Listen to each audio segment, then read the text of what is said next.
Двое граждан Таджикистана были убиты в Тюмени сотрудниками ФСБ России в ночь на 29 июля. Назначено проведение ряда экспертиз, в том числе и судебных. В ФСБ и в Следственном комитете заявили, что оба мужчины планировали совершить террористический акт на территории Тюмени. Об этом сообщает новостной портал Бомдот. Согласно сообщениям силовиков, оба убитых якобы являлись членами ИГИЛ и были ликвидированы в ходе спецоперации при оказании вооруженного сопротивления. Официальные власти России и других подробностей этого дела, в том числе данных о личностях убитых, не сообщили.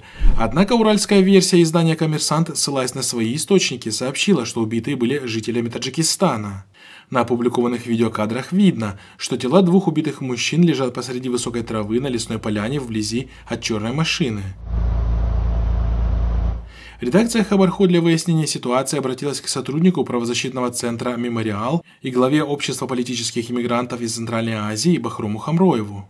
Во-первых, я не верю, что они, двое таджики, готовили какие-то теракты. Во-первых, я не верю абсолютно.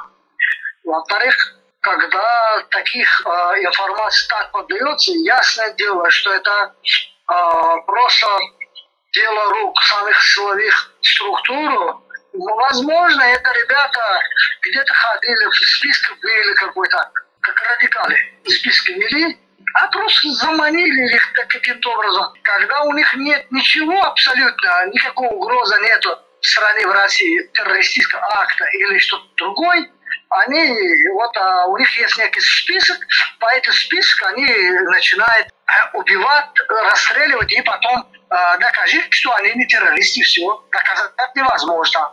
Вот они сказать, вот они террористы, и все.